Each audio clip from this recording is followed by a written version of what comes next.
Welcome, everybody, Super cool. to this week's episode of Functional Fitness Uncensored. I don't even know what we're doing today. What are we doing? What are we doing? No one knows what we're doing. I'm confused. All right, Trev, how are you doing? So I'm doing great. So a few things that are on the docket right now in the FF world. One is a program that we're running right now called Level Up. This is a program we've run in the past. This year we're doing it for SEI, which is a company in Redwood Falls that helps employ people with disabilities. And it's super cool. And so we created a program. It's like a 10-day, super simple, on your own. You can do it at home. All the exercises are scalable, where you can just have a little bit of movement every day.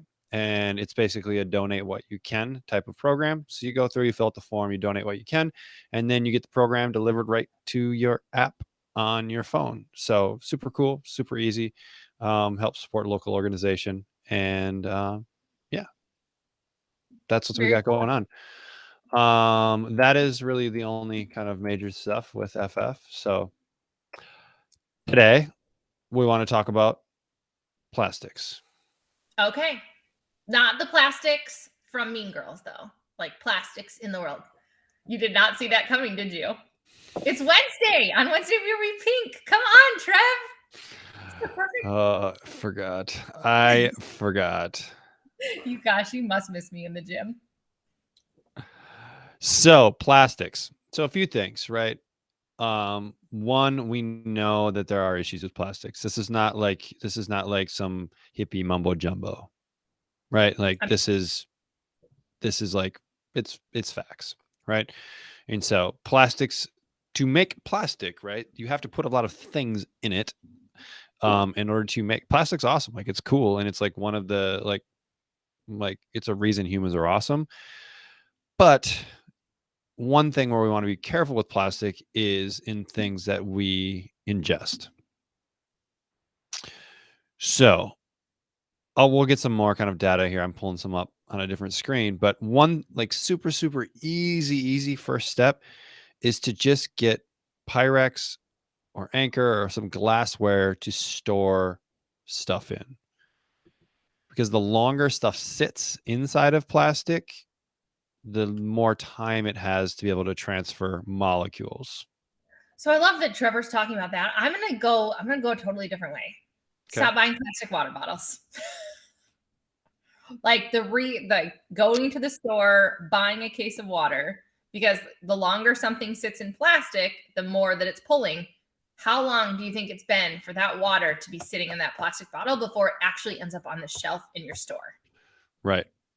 It sits in a warehouse for a long time. It's not like it gets bottled and then gets put on a truck. Not necessarily a cold warehouse either, because we know heat affects plastic. So it could be sitting in a warm or a hot warehouse, or like people who leave their cases of water in their car and their trunk gets hot, and then you're drinking warm water that's been warmed, so the plastic leaches even more.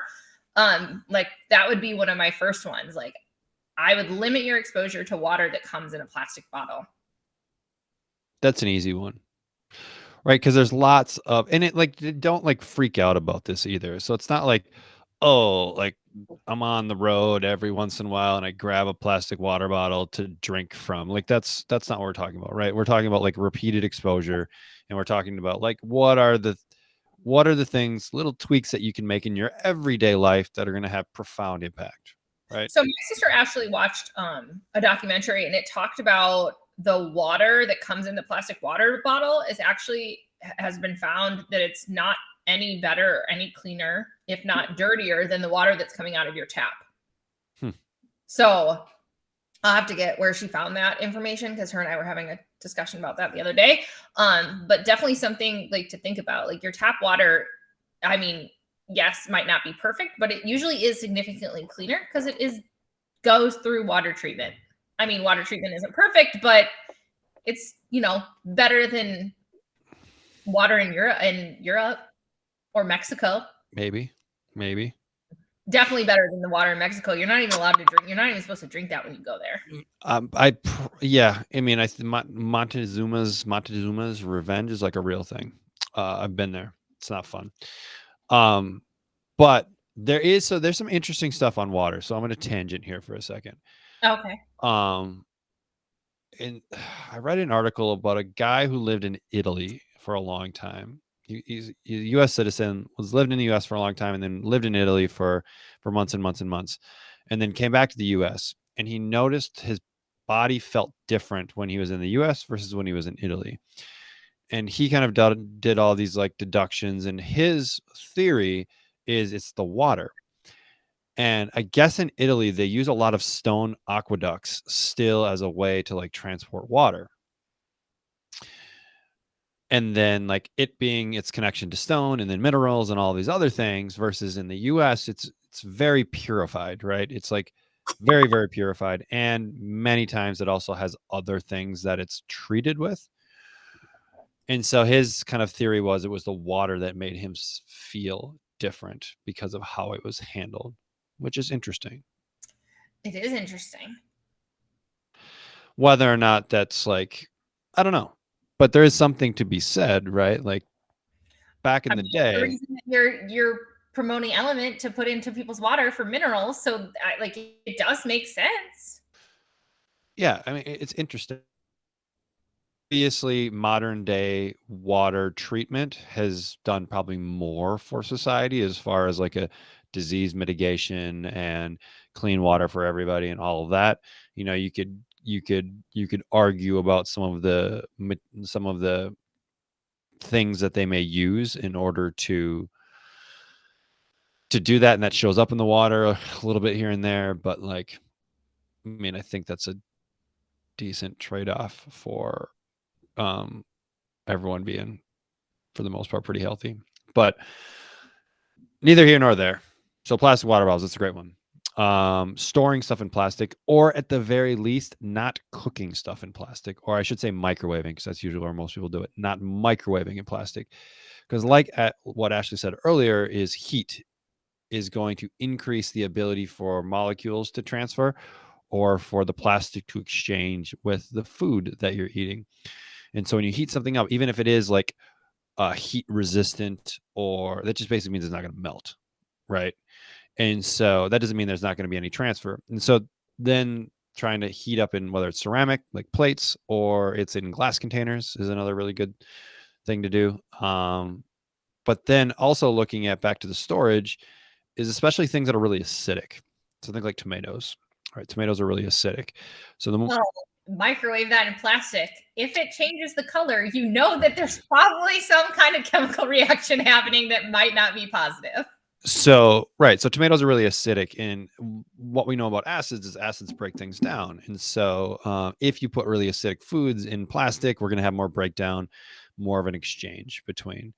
And so like that's where a long, long time ago we kind of went away from the Tupperware and moved into the Pyrex, Anchor, or a couple kind of major brands. So, okay, so maybe you only have a couple pieces of glass storage for food. Another really great storage that most people have around their house and they don't even think about is going to be mason jars. I know it gets really pricey to replace all of your Tupperware, especially going to glass. I mean, you can find pretty decent, like you can find a box of Anchor for I bet like $30 or $40 at. Yeah. But I use a lot of mason jar storage, especially when I freeze stuff. Like I make food and then I freeze it. I just stick it in there. So like soups and broths and that kind of stuff, I make them. I put them in mason jars. I let them cool on the counter. I lid them and I freeze them that way. So like it is also great because you can label them on the top and you pull out your freezer and you can actually read what's in the stuff.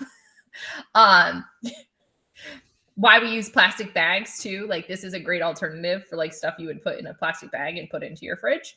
But just another alternative. But so there's tons of reasons. So Trevor, why are we telling people that like making swaps from plastic is important? So plastics have the unique ability to mess with our hormones, especially estrogen is kind of a big one that people talk about a lot. And so it has the ability to influence those things. And so repeated exposure to plastics, to estrogenic type compounds, just starts to mess with our body's hormones, right? and our body has to do something about that. You can probably give a little bit more on that, but that is like the main one I think about personally is kind of the estrogen piece. Most plastics have phthalates. Phthalates are endocrine disruptors, and that's exactly what Trevor said, just in nicer, probably word friendly. So phthalates are disruptive to your endocrine system. So basically everything that's hormone related in your body. So while Trevor says, predominantly estrogen, it also can be an issue with testosterone levels and a lot of thyroid function.